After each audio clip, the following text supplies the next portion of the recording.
Vamos ler a partir do verso 19.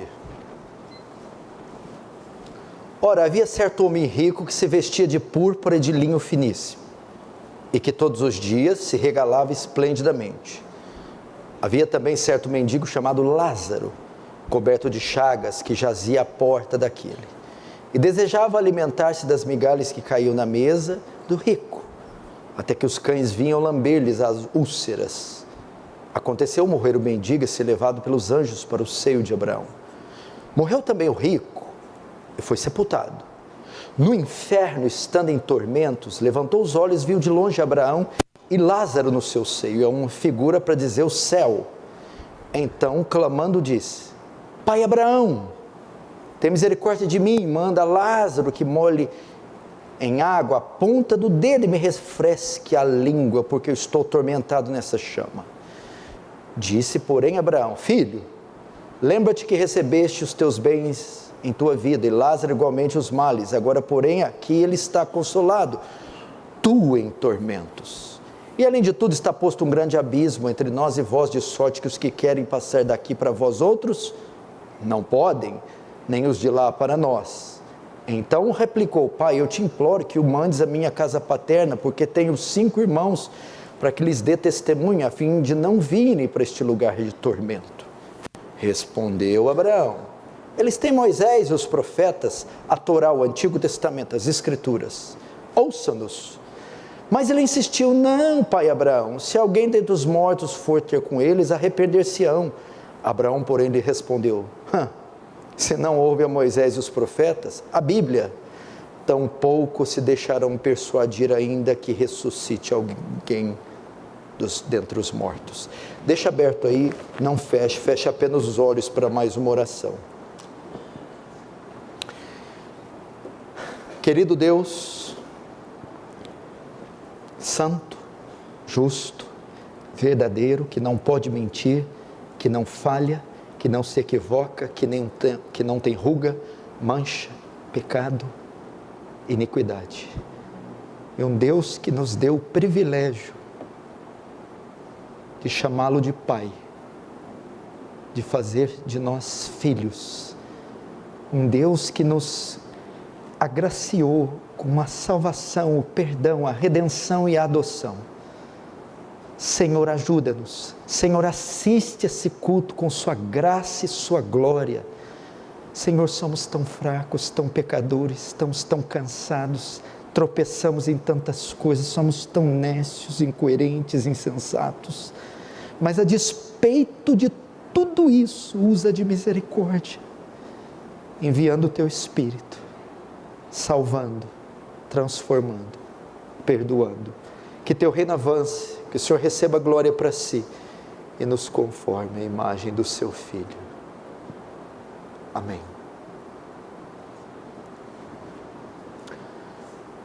Queridos irmãos, quanto mais tempo passa, mais próximos da eternidade nós estamos. Romanos capítulo 13, versículo 11 diz assim: Paulo está encerrando a carta, está dando um alerta para os crentes de Roma, dizendo: E digo isto a vós outros, que conheceis o tempo. Tempo aqui ele está falando escatológico, o fim, a consumação. E ele diz: já é hora de vos despertardes do sono. Evidentemente que ele está falando da letargia, do sono espiritual, da mornidão, da passividade, do conformismo. Já é hora de despertarmos do sono. Mas por que, Paulo? Porque a nossa salvação está agora mais perto do que quando no princípio. Como assim nossa salvação? O fim dos tempos, a volta de Cristo, ou a morte. E Paulo diz: vai alta noite e vem chegando o dia. Está passando a noite. Uma estação está terminando e outra está chegando. Paulo está dizendo: estamos no linear dos acontecimentos finais. Já não somos mais tão jovens, já não estamos mais no primeiro amor, não somos mais neófitos, não é a primeira ceia que participamos, nem o primeiro culto, nem os primeiros contatos com as doutrinas. Já vai alta a noite, vem chegando o dia. Por essa razão, Paulo diz: deixemos, pois, as obras das trevas e vistamo-nos das armas da luz. Paulo dá um alerta para eles, e é o mesmo alerta que eu quero dar a vocês hoje, sobre a nossa eternidade, sobre o quão próximos cada um de nós está da eternidade. Davi disse algo que é um dos versículos mais atemorizantes da Bíblia, um dos que mais me instiga, me intriga. Davi dizia: entre eu e a morte só existe um passo. Entre você e a morte só tem um passo, um dia, um segundo, um milésimo, uma fração de segundo. E entre a morte e a eternidade também só há um passo, porque o passo que precisamos para entrar na eternidade é a morte. E você sabe que a eternidade, ela é dividida em dois destinos, um de condenação eterna e outro de salvação eterna. Quando Jesus diz que Ele é o caminho para a salvação eterna, João 14,6, eu sou o caminho, a verdade, a vida. O inferno também tem um caminho, e esse é o tema da minha mensagem: o caminho para o inferno. Se você, vou fazer duas afirmações: se você deseja ir para lá, eu vou dar o caminho a você, as coordenadas, o mapa, que se você seguir direitinho, é para lá que você vai. Se você já está indo e não sabe, eu também vou revelar a você que o caminho que você está andando é o caminho do inferno, o caminho para o inferno. O texto que eu li é uma parábola. Parábolas são histórias e metáforas que Jesus conta. Essa parábola foi dirigida aos fariseus, que era o pior grupo religioso da época, os mais hipócritas, religiosos, arrogantes, os mais insolentes, carnais que existiam. Eles eram homens marcados pela hipocrisia e religiosidade extrema, a ponto de no sábado, por exemplo, eles não desatavam nós, para mostrarem que guardavam o sábado, eram tão santos que se tivesse um nó no sábado eu não desato nós, porque eu guardo o sábado na lei de Moisés. Só que nesta parábola dirigida aos fariseus, através dela Jesus mostra as consequências de viver uma vida de fachada, um cristianismo de fachada, um cristianismo religioso e de fachada. Nós vamos analisar essa parábola e vamos ver alguns aspectos dela, sua introdução, vamos ver o estilo de vida, tanto do mendigo Lázaro, quanto do rico. Vamos ver o rico no inferno, e então veremos como ele foi parar lá, o caminho do inferno. Primeiro ponto da minha mensagem, um dos principais, eu quero que você preste atenção. A situação física, muitas vezes não reflete a situação espiritual. A sua condição física, muitas vezes não é um reflexo da sua condição espiritual. Veja o verso 19. Havia um certo homem, rico, então vai falar de um personagem, veja as características dele. Se vestia de púrpura e de linho finíssimo, e que todos os dias se regalava esplendidamente, ou seja, um banquete, comiam num banquete, ok? E o verso 20, havia também certo mendigo chamado Lázaro, coberto de chagas, e jazia à porta daquele, e desejava alimentar-se das migalhas que caíam à mesa do rico, até que os cães vinham lamber as úlceras. Veja só, as características do rico, deste homem. Ele estava vestido de púrpura. Púrpura era a roupa que os nobres usavam, e os reis. Isso mostra a posição social deste homem. Ele tinha uma posição social elevada. Ele era um homem que ocupava um cargo de importância. Ele era um homem respeitado na sociedade. Poderia ser um magistrado, poderia ser um rei, poderia fazer parte de alguma corte, ou ocupar um cargo de elevada posição. Então, ele é vestido de púrpura. E também, o texto diz de púrpura e linho finíssimo. O linho aqui era um tecido importado do Egito, que só pessoas ricas possuíam. E aqui então mostra primeiro a posição social e agora a condição financeira. Ele era um homem rico, um homem de profunda estabilidade financeira, um homem de elevados recursos, um homem que não passava necessidade.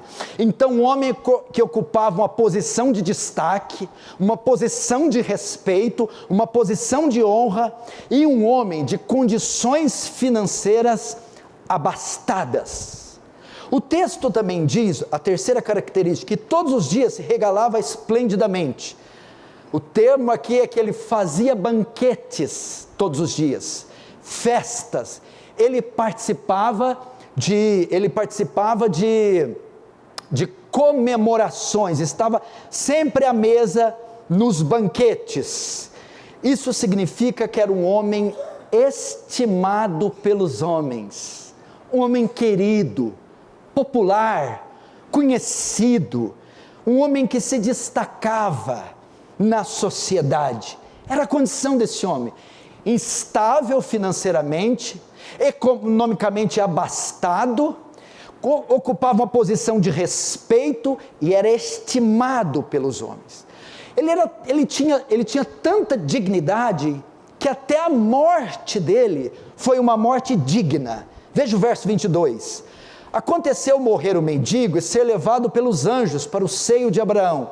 Morreu também o rico e foi sepultado. Presta atenção, tem muita coisa aqui. Note, Lázaro morreu sem ser sepultado. O que é isso? Uma pessoa, nesse tempo, como até nos dias de hoje, mas nesse tempo, quando ela não era sepultada, era uma condição desprezível, de muita indignidade. Por isso que eles falam cadáver insepulto. Ele era jogado ao ar, mostrando que aquele homem tinha total desprezo, nenhuma consideração, nenhuma estima, nenhum valor. O próprio cadáver foi jogado no tempo para ser comido pelos bichos. Agora, na morte do rico, não. Ele foi honrado até na morte. Ele teve um sepultamento, assim como José de Arimateia fez com Jesus, um sepultamento digno. Seu nome foi honrado pela sociedade e pela família. Ele teve um cortejo fúnebre, ele teve uma urna bonita, ele teve óleos aromáticos passados no corpo, e ele tinha um túmulo, um jazigo, ele tinha uma sepultura. Então ele recebeu um túmulo e todos os tratamentos para o corpo, de acordo com a religião judaica. Então veja só, essa era a condição estética deste homem. Essa era a condição física desse homem. Um homem aprovadíssimo pela sociedade. Ok? Portanto, na esfera humana ele era aprovado, mas na esfera espiritual, não. Você notou uma coisa no texto? O texto mostra que Jesus se dirige ao mendigo pelo nome Lázaro. Mas o rico não tem nome. Isso indica que Jesus não o conhecia. Jesus não o considerava. Jesus não o respeitava. Este homem só era respeitado no mundo dos homens, não no mundo de Deus. Assim são os religiosos. Se fiam na sua condição meramente exterior, mas são reprovados por Deus. Irmãos, cuidado para não se apoiarem nisso. Jesus disse: a vida de um homem não consiste nos bens que ele tem, no nome que ele tem, nos títulos que ele possui, nos imóveis que ele tem, nos renomes. Jesus disse: o que adianta um homem ganhar o mundo inteiro e perder a sua alma? Ou o que não dará o homem por sua alma? Portanto, a condição física desse homem não refletia a condição espiritual. Não se engane, não pense que Deus está te aprovando só porque a sociedade te aprova. Não pense só porque você tem dinheiro, isso é um sinal de bênção de Deus. Que você tem saúde, isso é sinal de bênção de Deus. Você tem estabilidade, honra, que você tem dignidade humana, que isso é aprovação de Deus. Jesus não chama ele pelo nome. O nome deste homem não estava escrito nos refolhos da eternidade do céu. Não se fie nisso. Tem muita gente pensando que beleza, conta bancária, inteligência, talentos é sinal de aprovação divina. Não é. Agora, a morte chegou.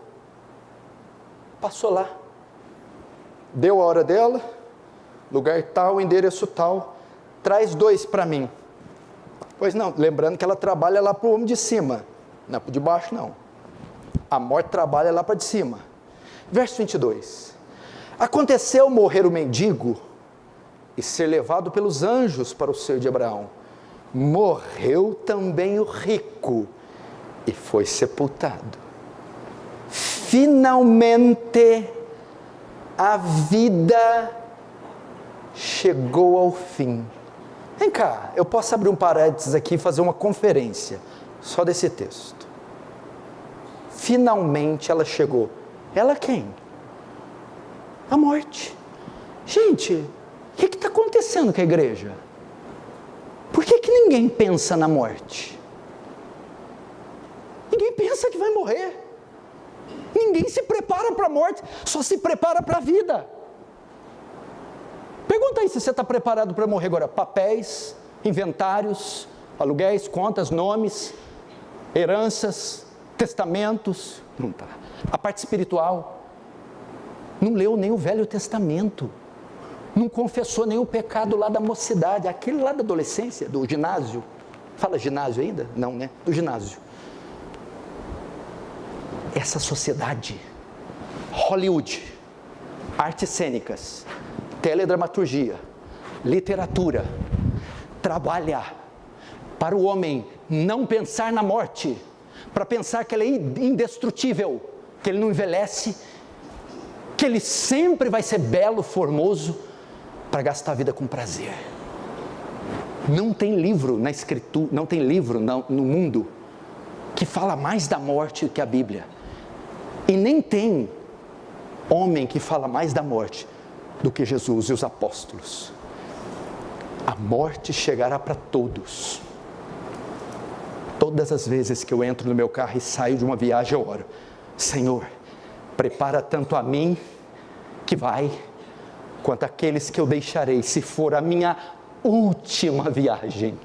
a minha última. Socorre os que eu vou deixar e reserva a minha alma para estar com o Senhor. Eu pergunto, como você estará quando ela chegar? Ela tem uma agenda, ela tem um cronograma, ela está ali. Amanhã eu tenho que buscar esse, depois da manhã esse. O seu nome está lá com o seu dia determinado. Salmo 139, todos os nossos dias foram escritos no teu livro. O Senhor já determinou o dia da nossa morte. Louco! Amanhã pedirão a tua alma. O que tens preparado?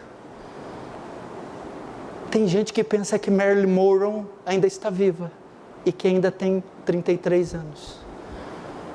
Ela já morreu. Clark Gable já morreu. Christopher Reeve já morreu. Michael Jackson já morreu.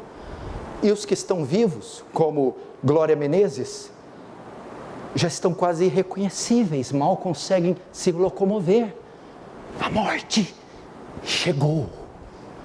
E com ela, I have good news for you, the judgment, o julgamento. Mas por que a morte está sendo citada aqui? Por que o Senhor está falando da morte? O que acontece após ela?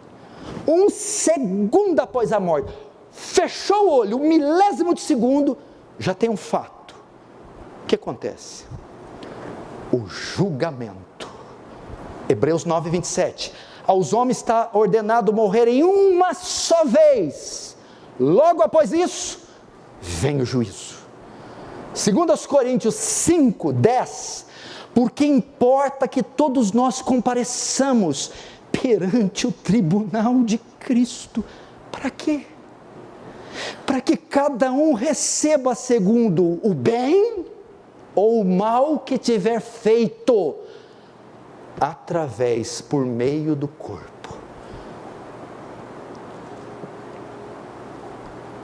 A gente não só não pensa na morte, quando não pensa no julgamento. Você quer aprender sobre o julgamento? Escute as pregações de Leonard Ravenhill. Não conheço ninguém que mais falou do trono do julgamento como Leonard Ravenhill. Coloca aí na internet, Leonard Ravenhill, o trono do julgamento. E se estremeça diante dessa mensagem. O julgamento. Os dois morreram, e agora os dois vão comparecer diante do julgamento.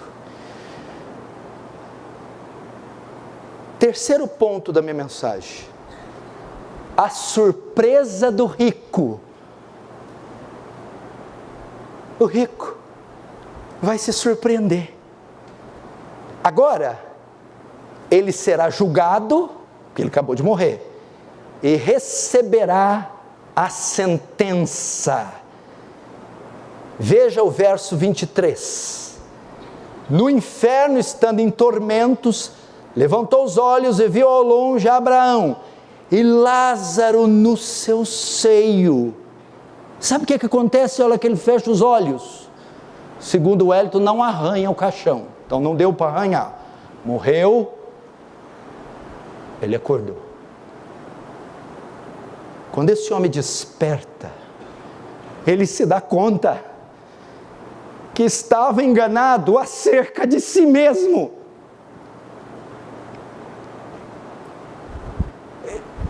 Esse homem acorda e a Bíblia diz que ele olha para o céu.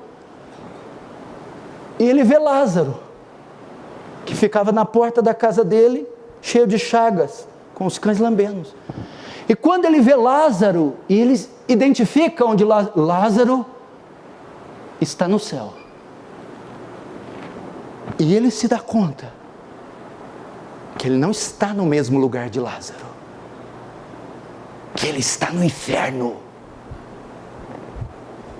Ele se dá conta que estava enganado acerca de si mesmo. Ele entendeu que sua vida hipócrita o enganou, que toda a sua religiosidade não valeu de nada, que toda a sua hipocrisia foi descoberta.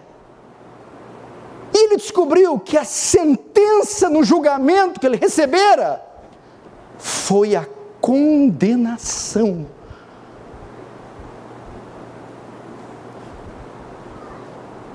Quanta gente não vai chegar lá assim? Senhor, profetizei em teu nome. Senhor, fiz milagres em teu nome. E ele viu que estava enganado acerca de si. Irmão, quantos a hipocrisia não vai enganar? O que é hipócrita? A palavra grega na época era usada para ator. Lembra o teatro antigo que usavam máscaras e iam trocando? Esse é o hipócrita, que vai colocando máscaras e vai fingindo aparências, imagens, formas que ele na verdade não tem e não é. O rico se dá conta que ele está no inferno. Você já imaginou? Hoje, tão tranquilo, você dormir e acordar no lugar desse. Agora, Jesus começa a traçar, ele começou com as características do homem, agora ele vai traçar as características do local que o homem está. Qual é a condição dele lá no inferno? Vamos ver a condição dele. Como é o inferno? Verso 24. Então, 23. No inferno, estando em tormentos.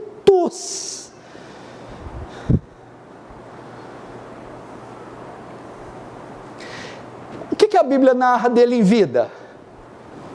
Sepultamento digno, honra, respeito, nome. Agora aqui, ele perdeu tudo que tinha. Ele está num lugar agora sem regalias, sem luxo, sem posição, sem conforto. Ele não é estimado, ele não é benquisto, ele não é honrado, ele não tem nada. Agora tudo deu lugar à miséria, ao sofrimento, à vergonha e à dor. Aqui, rico, você não é ninguém. Aqui você não é nada. Aqui seu dinheiro pouco vale. Aqui você não tem nome escrito em lugar nenhum. Toda a sua pompa se desfez com as chamas do inferno. Toda a sua arrogância foi com você, todo o seu luxo e vaidade. Tormentos. A palavra grega para tormentos quer dizer... Não queria ler essa palavra. Ela parece incoerente com a nossa fé. Mas assim, é exatamente isso. Tormentos no grego, lugar de torturas, ou dores agudas. Tem dor e dor aguda. Só quem sentiu dor aguda sabe o que eu estou falando. Dor aguda é aquela que talvez morfina não consegue sanar, cessar. Dor aguda é aquela que nem os mais sofisticados tratamentos conseguem tirar. A condição é de dor, sofrimento. Que mais? No inferno, não perderemos a consciência. Verso 25. Disse, porém, Abraão: filho, lembra-te que recebesse os teus bens em vida. Lá no inferno a consciência vai ser preservada, a memória. Veja só, há dois destinos. O seio de Abraão é um lugar intermediado, é o paraíso, é o céu antes da ressurreição. E o inferno aqui, o grego é Hades, onde as almas estão tanto no inferno quanto no céu, sem os corpos. Enquanto Lázaro estiver no seio de Abraão, ele estará conscientemente aguardando a volta de Jesus, a ressurreição dos corpos, as bodas do Cordeiro, em novos céus e nova terra para sempre.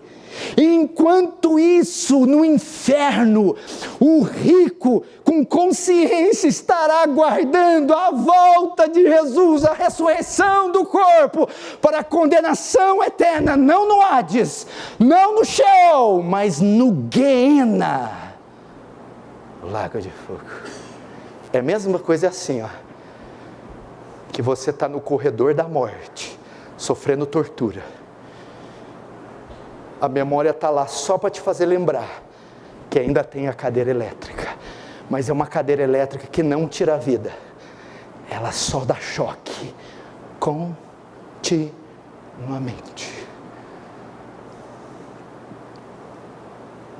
Estou na antessala da execução, mas uma execução que nunca tem fim, uma execução que nunca tem fim, uma guilhotina que nunca mata, uma cadeira elétrica que nunca mata, uma injeção letal que nunca mata, só agoniza, só faz agonizar, só faz doer, mas a Bíblia diz que eles clamarão a morte, mas não encontrarão a morte, eles desejarão morrer, mas terão corpos indestrutíveis, imortais no inferno, não haverá suicídio no inferno.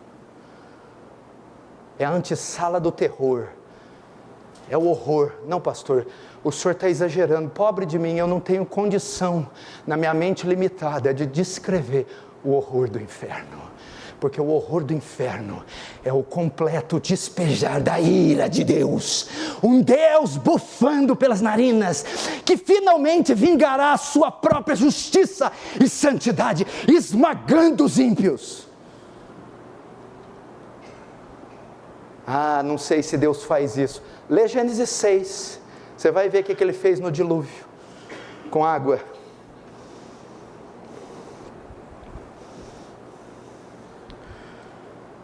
Que é outra característica do inferno. Mas imaginamos Francis. Outro dia eu vi uma entrevista do assassino de John Lennon. John Lennon morreu em 80, já faz 44 anos que esse rapaz está preso. Ele pediu liberdade. Ele recebeu, por matar John Lennon, o líder e o ex-integrante dos Beatles, com 3 tiros nas costas. Ele recebeu prisão perpétua. Agora, no aniversário de 40 anos da morte, ele pediu para ser libertado. E sabe o que os juízes disseram? A sua situação é irreversível. Você jamais sairá da cadeia. O destino eterno no inferno é irreversível. Verso 26. E além de tudo está posto um grande abismo entre nós e vós, de sorte que os que querem passar daqui para vós outros não podem, nem os de lá passar para nós. Não há nada mais a ser feito. É irreversível. Não há muros. Mesmo nas prisões de segurança máxima, você assistiu o filme de Alcatraz? Há uma história que 3 ou 4 prisioneiros conseguiram fugir de uma ilha, porque havia portas de entrada, de saída, havia esgoto, refrigeração. Nós estamos falando de um lugar que não há portas, não há túneis, não há passagens, é um caminho, entrada só de ida. É irreversível.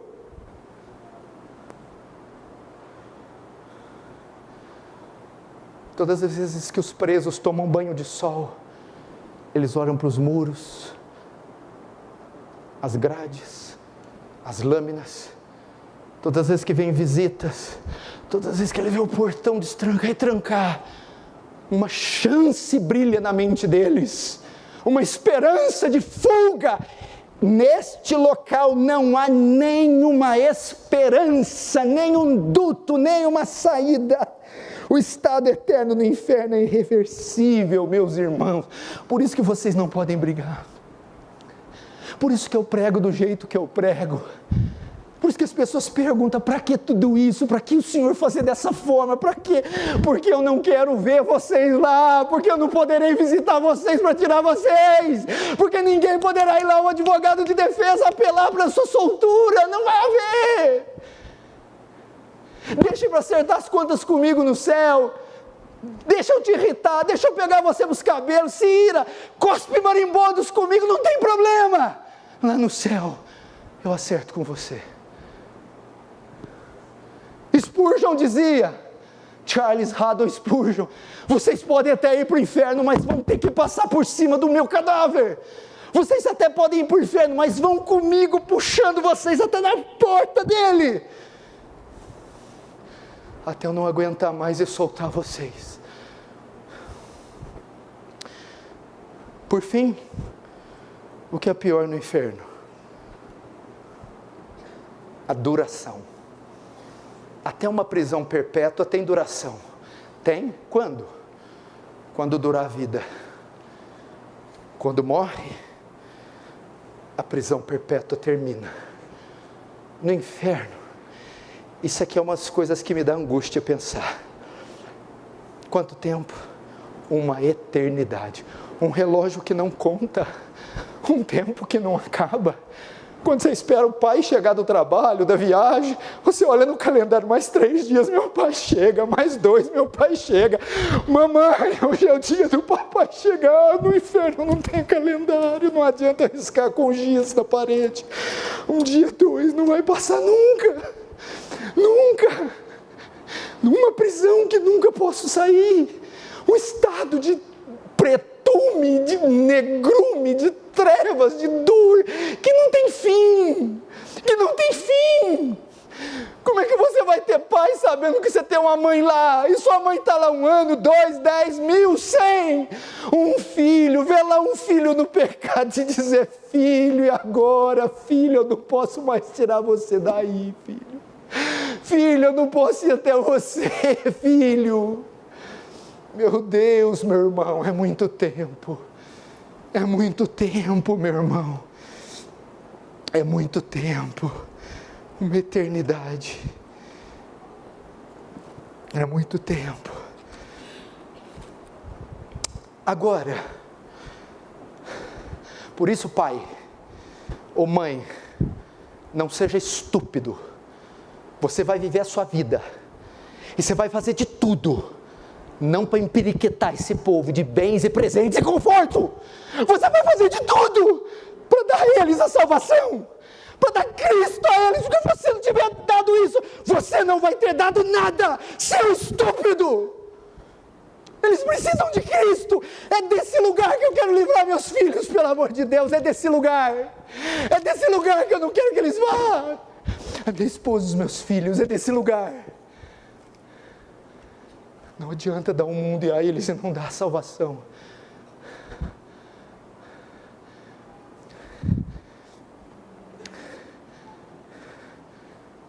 Imagina você entrando no céu. Chegou Abraão, Moisés, Paulo, Jesus. É assim, eu andei aqui, mas eu não estou vendo.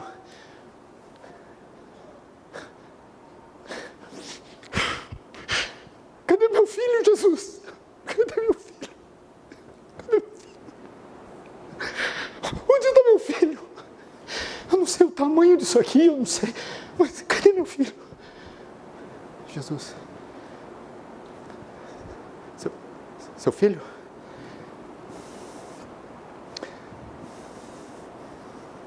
Não está aqui não. Eu sei que o céu é um lugar perfeito. Não vai haver choro, nem lágrima, nem dor.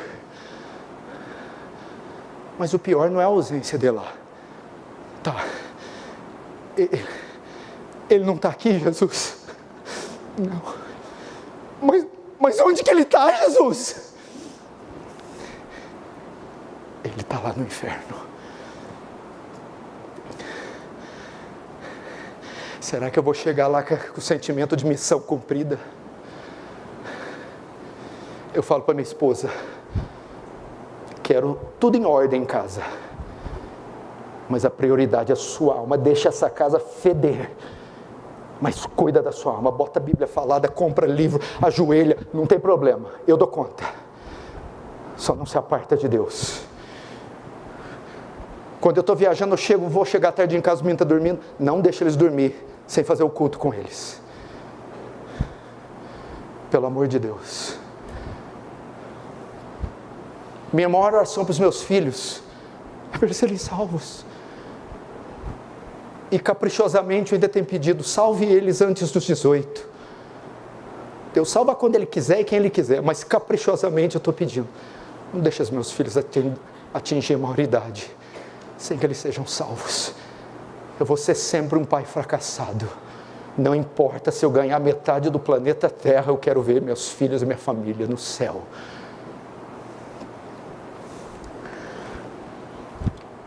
Agora, eu vou tentar ser rápido. O que levou o rico para o inferno? Qual o caminho que ele traçou para lá? Qual caminho você tem que traçar se você quiser ir para lá? Ou qual caminho você está andando? Ou qual caminho você está andando, se é para lá que você está indo? Vamos ver então, eu vou tentar ser rápido. Eu não vou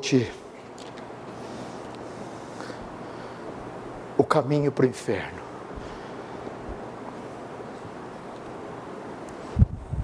Primeiro passo para o inferno. O moralismo.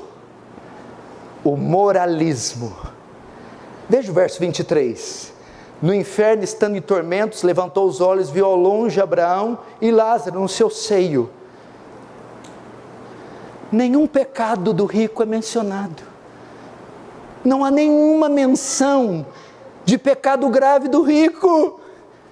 Ele não matou ninguém em vida, nunca roubou nada de ninguém, nunca adulterou, como muitos aqui também não. Talvez tenha vários irmãos aqui que nunca mataram, roubaram. Não há nenhuma menção de um pecado grave. O que foi então que levou para lá? O moralismo. São as formas meramente externas da religião. Mas não houve novo nascimento neste homem, não houve uma transformação visceral, interna, era só um moralismo externo, meu irmão. O moralismo está enganando muita gente. O que é o moralismo? É fazer as coisas certas, com as motivações erradas. Esse é o moralista.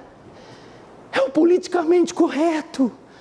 O moralismo não visa a glória de Deus, não faz levando em conta a vontade de Deus, não faz para agradar a Deus, mas o moralista faz para sua satisfação pessoal. Ele satisfaz a si mesmo e não a Deus. Ele fica satisfeito com o aplauso dos homens. Ele fica satisfeito de andar correto com a sociedade. Ele fica satisfeito de ser justo e honesto aos olhos dos homens. Moralismo. Mas ele não é para a glória de Deus.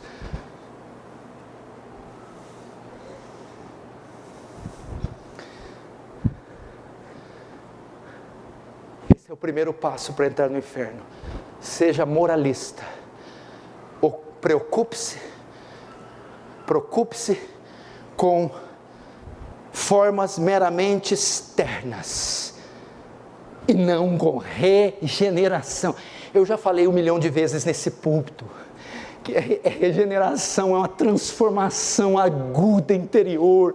O poder que Deus usa para salvar um homem é maior que o poder que Ele usou para criar o universo inteiro. O universo Ele cria a partir do ex nihilo, do nada. Ele cria todo o cosmos. Quanto poder Deus não usou para fazer isso?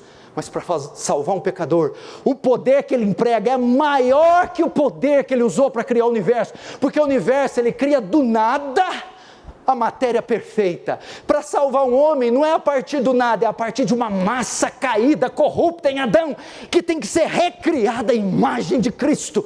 Então o poder empregado ali é muito maior do que para criar o universo. Pergunta: como é que um moralista vai para o céu sem ter esse poder? Segundo pecado, segundo passo para o inferno: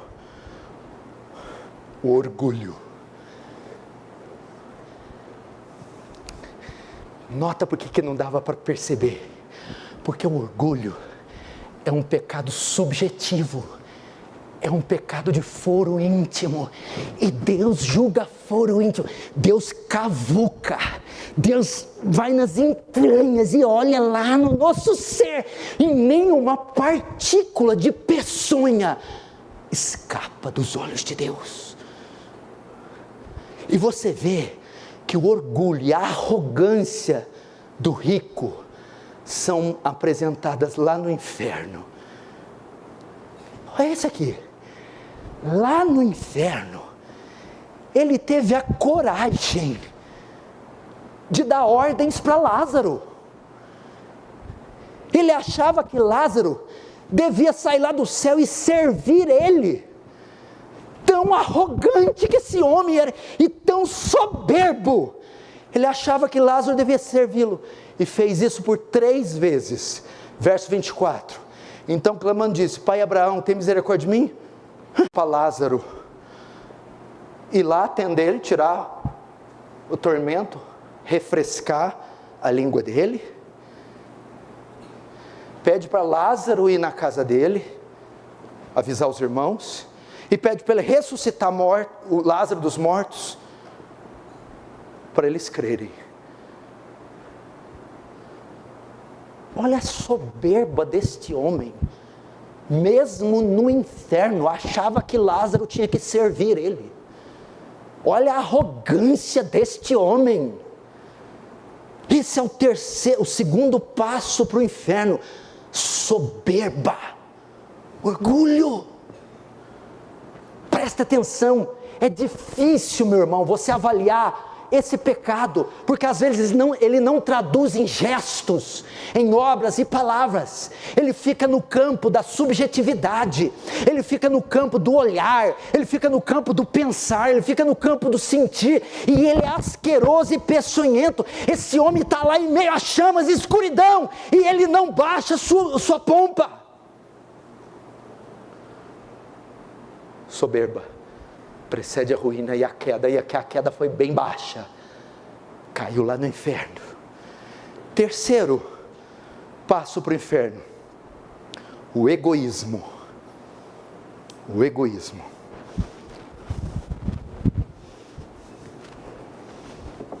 O egoísmo.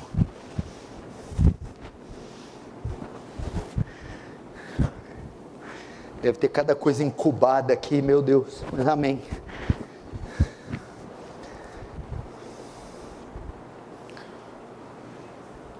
Mesmo no inferno, ele continua mostrando que só pensa em si mesmo.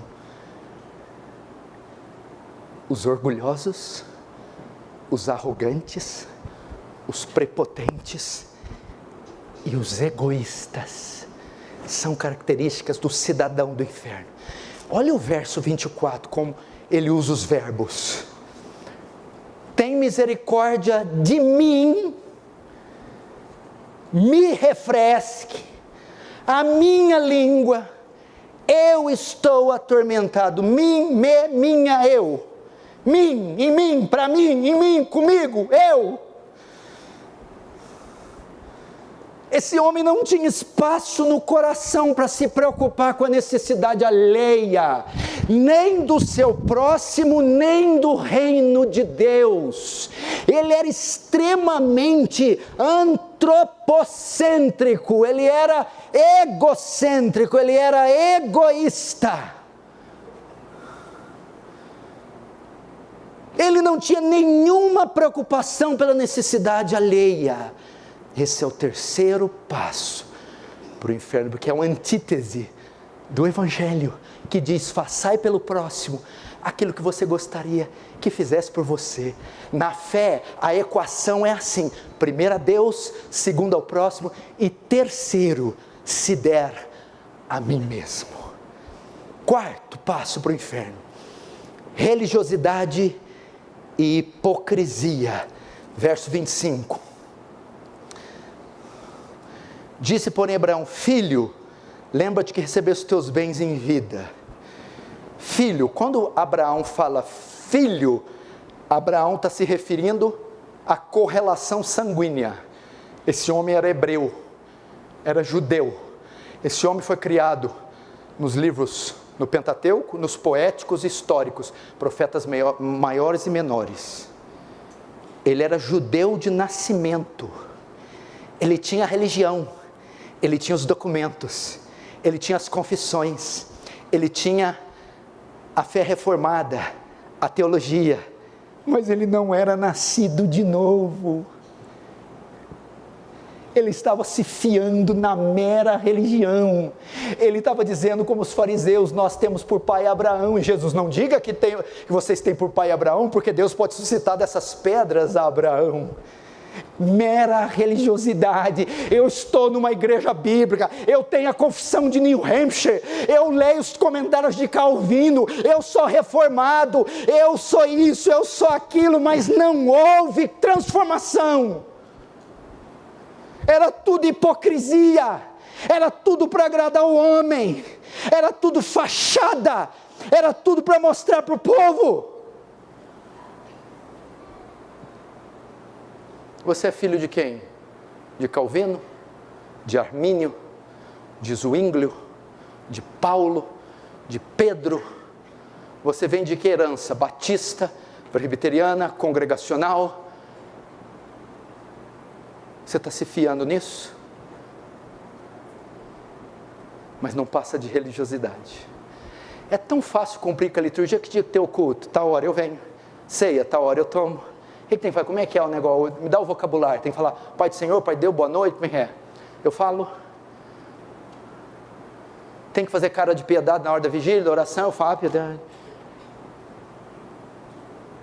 Mas lá no meu banheiro não é bem assim, não. Lá nos documentos não é meio assim, não. Aqui então, quando olha, se nem muito longe, raspa um pouquinho, você vai ver o Tiamat. Volta aí. Vai, fica aí. Mostra só uma cabeça, deixa as outras 6 aí. É o que Jesus está falando. Religiosidade vai levar muita gente para o inferno, meu Deus do céu.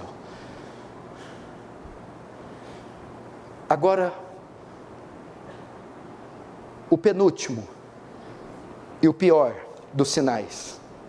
Talvez agora ele vai mostrar quem ele é. Quinto passo para o inferno: não há sinal de arrependimento. Verso 28. Porque tenho 5 irmãos, para que lhes dê testemunho, a fim de não virem também para este lugar de tormento. Manda Lázaro lá avisar meus irmãos, porque eu estou aqui, se eu soubesse que era assim, tem que explicar para eles direito. Sabe o que ele está dizendo aqui? Ele está dando a entender que se ele soubesse que aquele lugar era daquele jeito, e se a forma de ir era daquele jeito, ele não teria sido condenado. Ele está dizendo que ele foi injustiçado.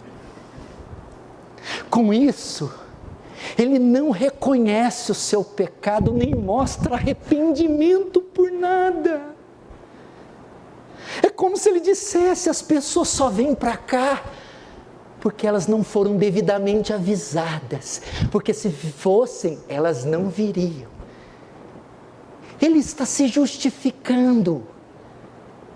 Ele não está mostrando, olhe na parábola no inferno, ele não está mostrando nenhum sinal de arrependimento. Meu irmão, arrependimento é do grego metanoia, mudança de pensamento e mudança de direção. O que marca a ida de uma pessoa para o céu? O que marca o livramento de uma pessoa do inferno? é quando ela muda a visão que ela tem de si própria, e de inocente ela passa a se julgar culpada. Ela reconhece os seus pecados, como o ladrão da cruz disse para Jesus, quando foi interpelado pelo outro ladrão, disse para o ladrão: nosso julgamento é justo, esse homem nada fez. Isso é um sinal de arrependimento. Ele tinha que estar no inferno dizendo: é justo estar aqui, eu mereço estar aqui. Mas não, ele está dizendo: eu fui injustiçado, eu não fui devidamente avisado. E as pessoas que estão aqui de alguma forma não são.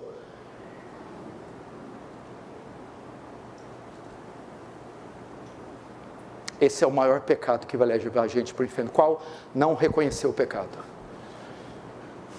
Não admitirem o pecado. Não serem sensíveis ao pecado. Não se arrepender. O arrependimento não vem antes sem o reconhecimento. Para eu arrepender, que é voltar as costas, eu preciso assimilar, entender, absorver o pecado. Esse é o 6º passo para o inferno. Não há arrependimento, não há reconhecimento do pecado. Pelo contrário, há senso de justiça própria. Meu irmão, se você quiser escapar do inferno, você tem que se arrepender. Você tem que dizer como Lutero: eu me chamo pecador, pecador é o meu nome, eu não faço outra coisa além de pecar. Em pecado concebeu minha mãe, em um ventre de pecado eu nasci. Deus não aceita a minha aparência, a parte de Jesus Cristo. Eu sou uma bola de iniquidade que fala e anda, e mereço o castigo da sua ira. Esse homem, avisa ele, senão vai acontecer igual comigo. Caí aqui de bobeira. Seu infeliz. Seu infeliz. Ele está dizendo que você não merece o inferno.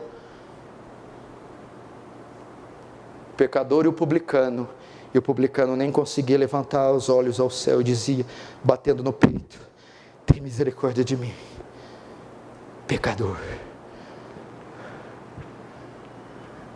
Eu sempre ensino aqui, a ideia é assim, se o chão abrir agora, e nós todos formos engolidos para o inferno agora, enquanto a gente desce até cair lá, a gente tem que ir aplaudindo: Deus, ei, glória, o Senhor está cometendo um ato de justiça, que é para lá que eu mereço.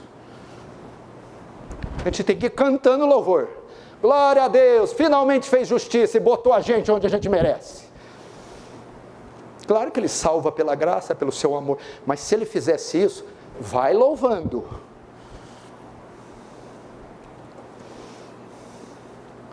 Fim.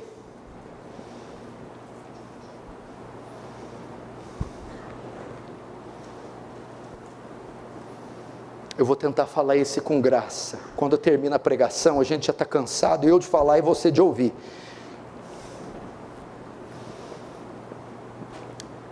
Se aquele lá eu falei que era um dos mais importantes, esse agora, esse é o fator que mais leva para o inferno. Esse é o passo final. Sabe aquele que você vai pisar no dragão, não tem mais. É o final da prancha. Lembra quando Luke Skywalker cai naquele abismo lá da nave imperial? Esse é o último.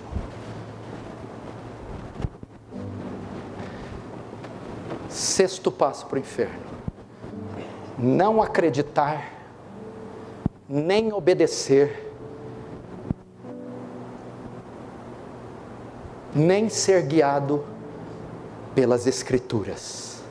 Veja o verso 29 e 30. Olha isso aqui. Verso 28. Tenho 5 irmãos para que lhe dê testemunho. Quer dizer, manda Lázaro lá. Verso 29. Respondeu Abraão: eles têm Moisés e os profetas. São termos para usar, eles têm a Bíblia. Ouça-nos. Verso 30. Mas ele ignorou. Não, pai. Abraão, se alguém dentre os mortos for ter com eles, arrepender-se-ão.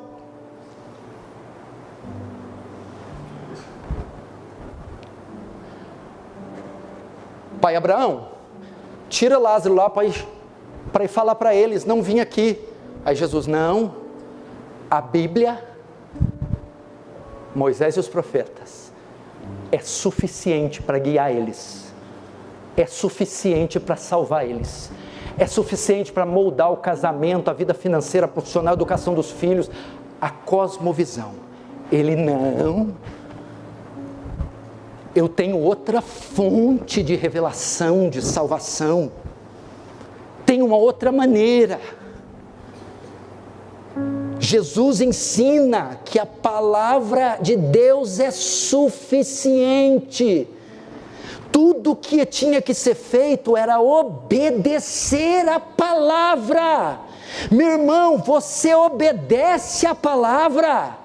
O rico mostra que tinha seu próprio caminho para chegar a Deus. E ele prova isso no inferno, mesmo condenado, ele tem força para manter sua obstinação e dizer, não, Abraão. Ele não desejava obedecer, mas estabelecer a sua vontade própria. Ele julgava que o seu caminho era melhor que o caminho de Deus, meu Deus do céu. Não, não é assim. Não é assim. Não vou fazer assim. Vou fazer do meu jeito. É o último degrau da descida do inferno. Resista às Escrituras. Rejeite as Escrituras. Desobedeça às Escrituras. Lázaro, Abraão insistiu. Não, eles têm Moisés e os profetas. É a palavra que vai livrar eles daqui. Não, tem outro jeito. O que tem gente hoje sendo lei para si mesmo, o que tem de gente hoje sendo juiz para si mesmo, o que tem de gente hoje igual Juízes 17:6, naquele tempo não havia rei de Israel, e cada um fazia o que achava reto aos seus olhos. Esse é a última escalada para o inferno. Ignore a Bíblia, resista à Bíblia, desdenhe da Bíblia, crie a sua própria Bíblia, e é lá que você vai parar.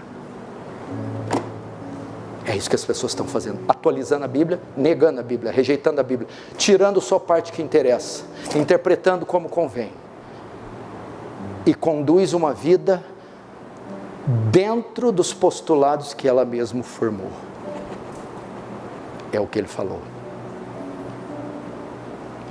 Por isso, Lutero, os reformadores, sola Escritura, tota Escritura.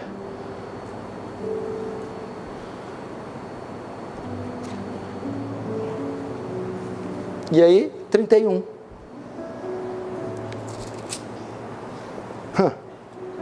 Abraão respondeu, se não houve Moisés e os profetas, tampouco deixarão persuadir, ainda que ressuscite alguém dentre os mortos. Sabe o que Jesus fala?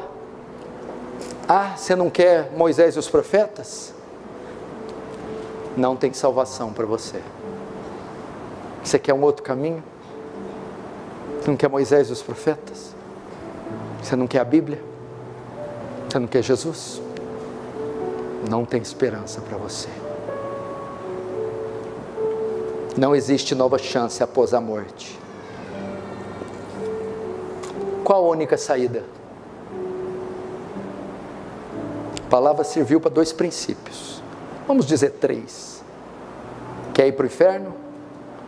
Eis o caminho. Não quer ir para ele? Eis como não andar no caminho. 3, já está nele e não sabia, está igual o homem. Lázaro. E eu aqui, como eu faço?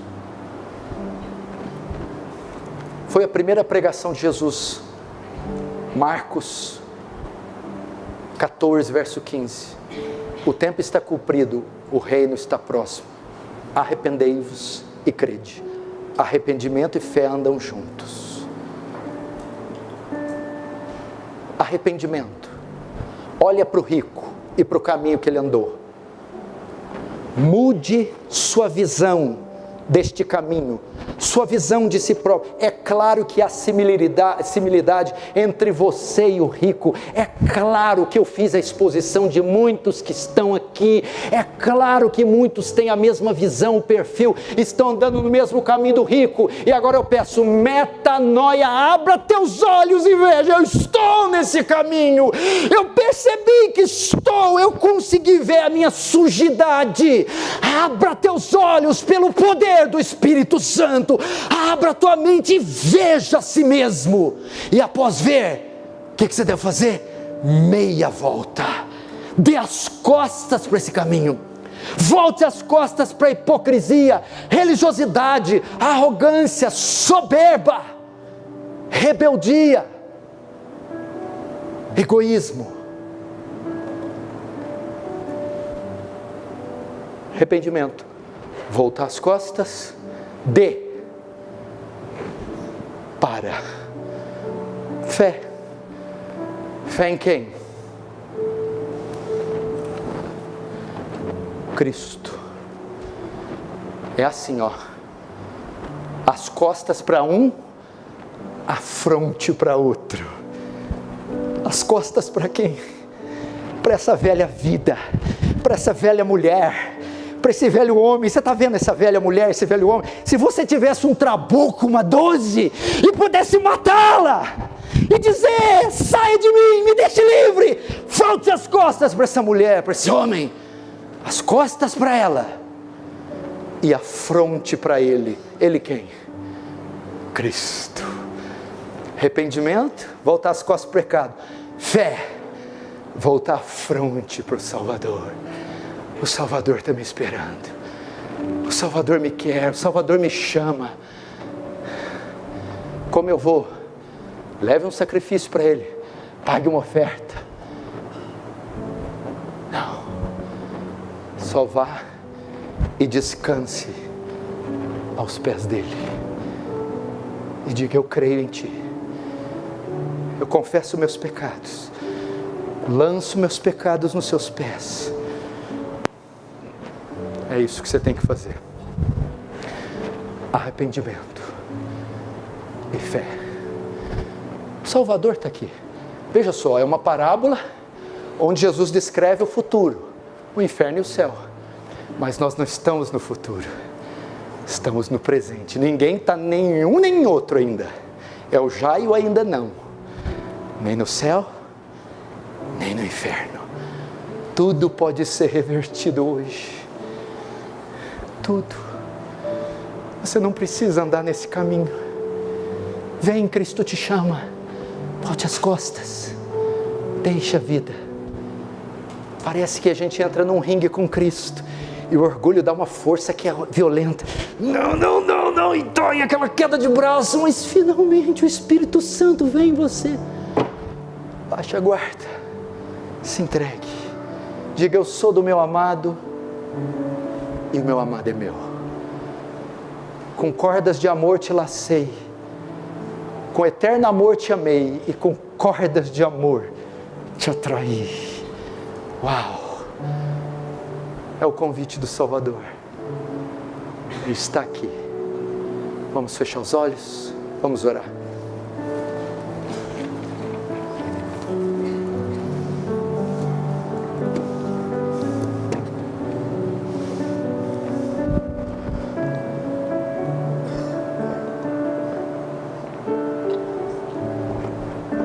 Você que está em casa, por favor, ore. Esqueça agora. O Salvador vem te chamar agora. O Salvador vai andar entre nós agora. Aliás, o Salvador está entre nós. Salvador. Salvador maravilhoso. Deus que não cansa de amar. Salvador maravilhoso. Você pode dizer para Ele, save me, salva-me. Você pode dizer, salva meus filhos, salva minha mulher, salva meus pais, salva meu marido,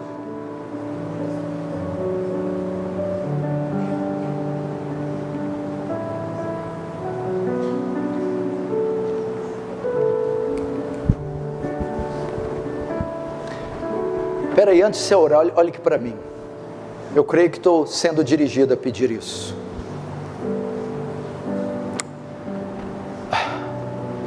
Eu não sei quantos aqui não são salvos. Talvez você que não é, saiba que não é. Talvez você tenha dúvidas se é ou não é. E talvez você não saiba, eu não sei. Mas uma coisa eu sei, que as 3 classes que eu citei querem, sabem.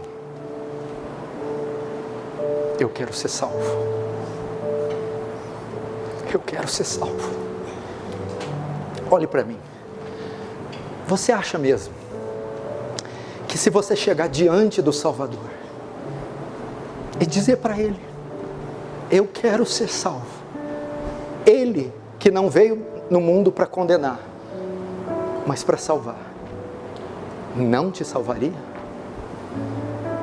Você acha mesmo? Se você acha, nós não cremos no mesmo Deus, no mesmo Salvador. Filho do homem não veio condenar o mundo, Ele veio salvar o mundo. Se Ele não quisesse te salvar, você estava lá naquela igreja da Voluntários, lá, dando seu carro, seus rins. Se Ele não quisesse salvar teus filhos tinham nascido na casa de um ateu, de um pagão.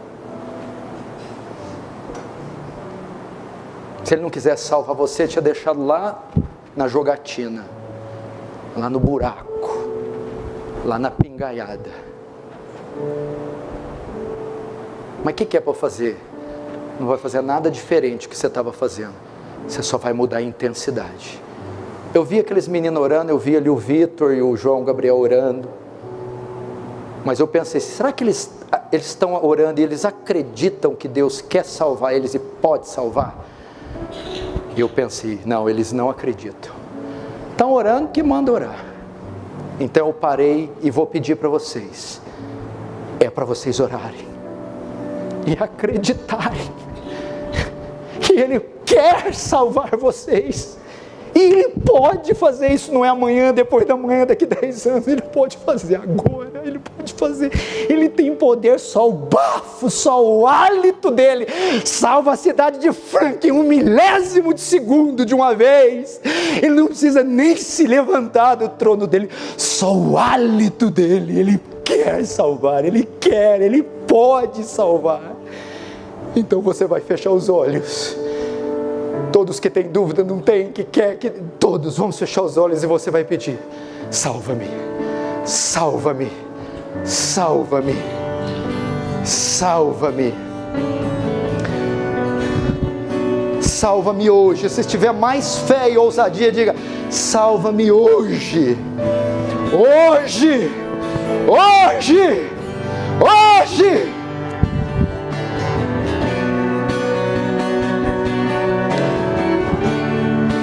Não saia daqui sem essa vitória, mãe. Não saia daqui sem essa vitória, pai. Não saia daqui sem essa vitória, esposa. Sem essa vitória, marido. Vamos ver quem tem mais poder. Se é a morte ou se é a vida. Se é o inferno ou se é o céu. Se é o diabo ou se é o Salvador. Provai e vede que o Senhor é bom. Bem-aventurado aquele que nele se refugia. Diga como Moisés disse para Faraó: nenhuma unha, diabo, nenhuma unha ficará na sua mão. Nenhuma unha, nenhuma unha.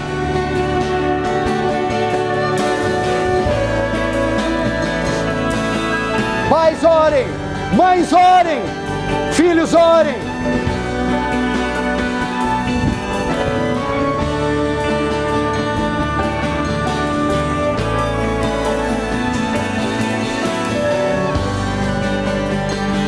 Hoje é noite de salvação, não é noite de condenação. Hoje é noite de perdão, é noite de reconciliação.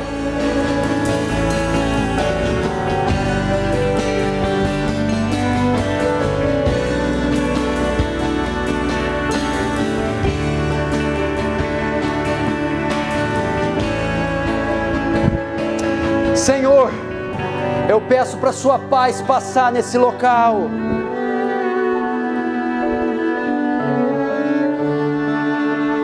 Com os olhos fechados, escute.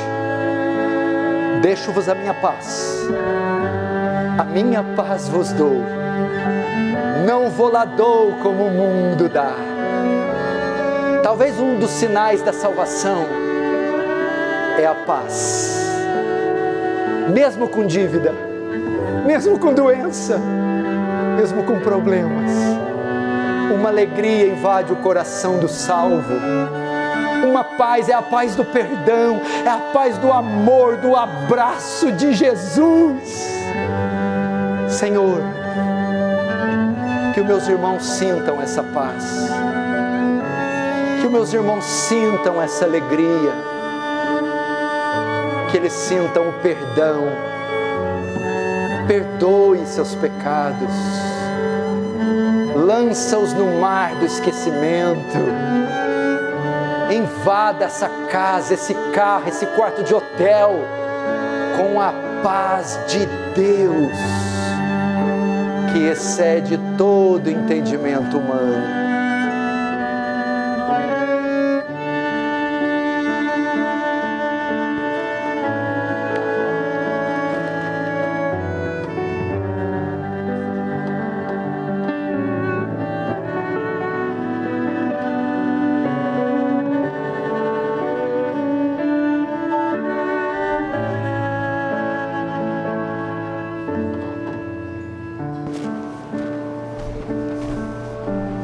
Presta atenção nessa letra. Perdido estava na escuridão. Deixa a igreja cantar.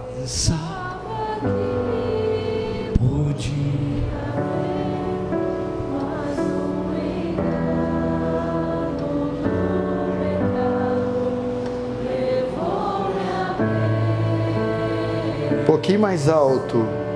Sem esperança de que o Senhor teria alguém pra ouvir. Se não tivesses me amado antes, rejeitaria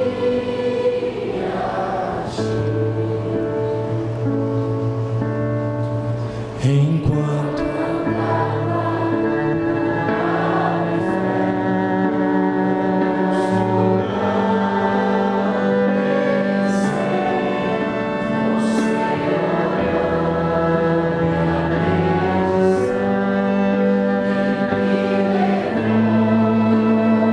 Bem forte agora!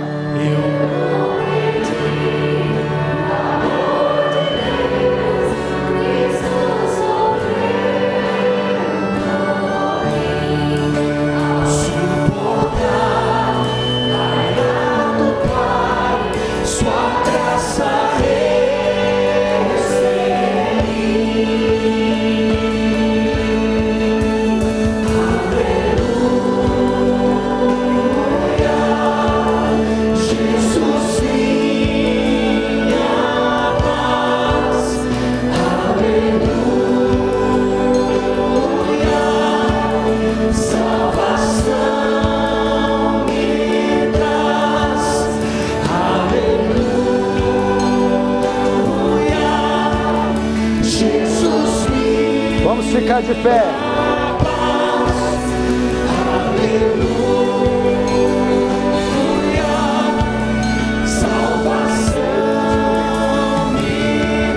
Bem forte a igreja. Então, Senhor,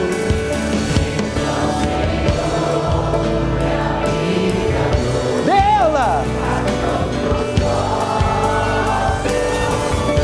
Cante.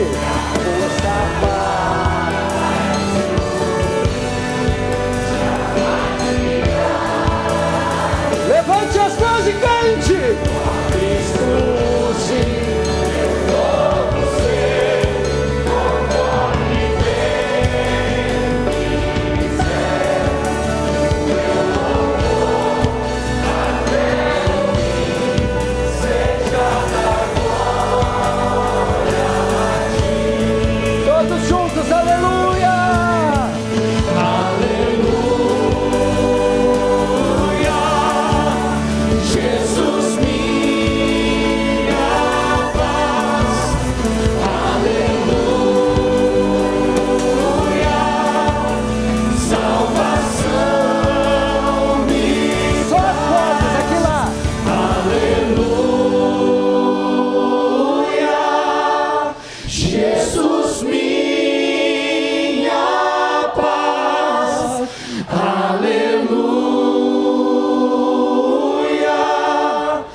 salvação não é pelo que você sente, não é pelo que você faz, não é para fazer, não é para sentir,